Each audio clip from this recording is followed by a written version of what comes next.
Hello అండి, ఈరోజు అలసందలు ఉల్లగడ్డ కుర్మా చేస్తున్నాను.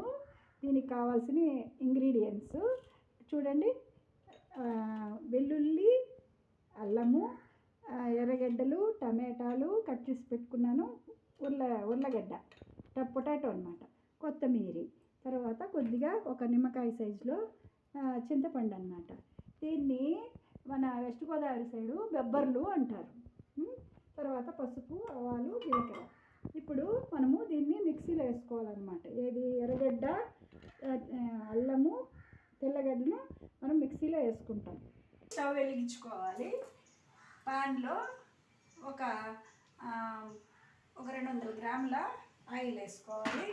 ఆయిల్ వేసుకున్న తర్వాత కొద్దిగా ఆయిల్ కాగిన తర్వాత ఆవాలు, జీలకర్ర వేసుకోవాలి.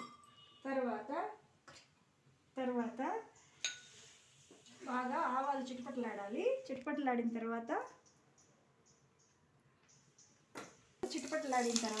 కరివేపాకు వేసుకోవాలి. కరివేపాకు వేసిన తర్వాత టమాటో వేసి దాన్ని బాగా మగ్గనివ్వాలి.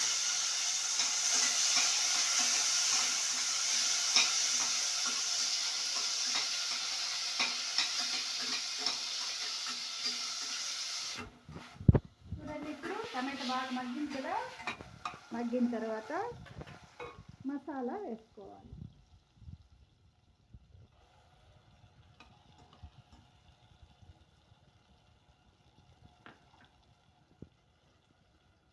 మసాలా వేసుకున్నాక మసాలా బాగా వేగాలి.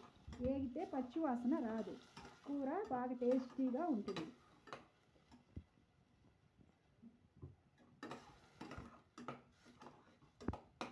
కొంచెంసేపు దాన్ని మగ్గనివ్వాలి. బాగా మగ్గింది కదా ఈ మసాలా, దీంట్లోకి ఉల్లగడ్డలు, కొబ్బర్లు వేసుకోవాలి. కొబ్బర్లు అంటే అదే అలసందలు వేసుకోవాలి. వీటిని బాగా కలుపుకోవాలి. అన్నీ మసాలా బాగా కలిసేటట్టుగా కలుపుకోవాలి.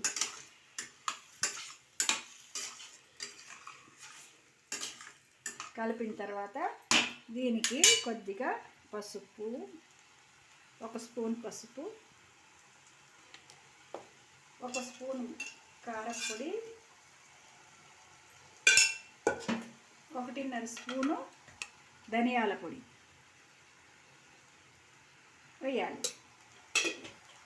తర్వాత సాల్ట్,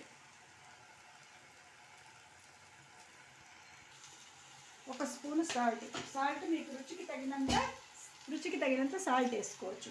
కొంతమంది ఎక్కువ తింటారు, కొంతమంది తక్కువగా తింటారు. మీకు తగినట్టుగా వేసుకోవచ్చు సాల్ట్ వేసుకున్న తర్వాత ఇది బాగా కలియబెట్టాలి.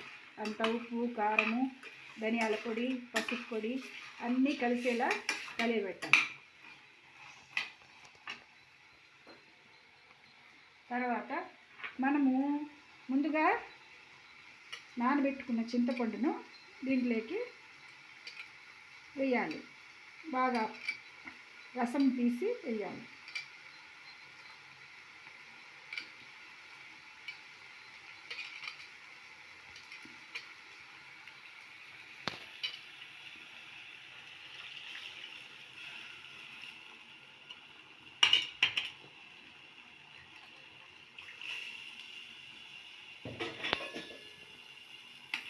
దీన్ని బాగా మళ్ళా కలియబెట్టాలి. ఇప్పుడు చూడండి దీని రంగు ఎంత బాగా వచ్చిందో. ఇదే బొబ్బర్లు, ఉల్లగడ్డ మసాలా కూర. కుక్కర్ పెట్టాలి.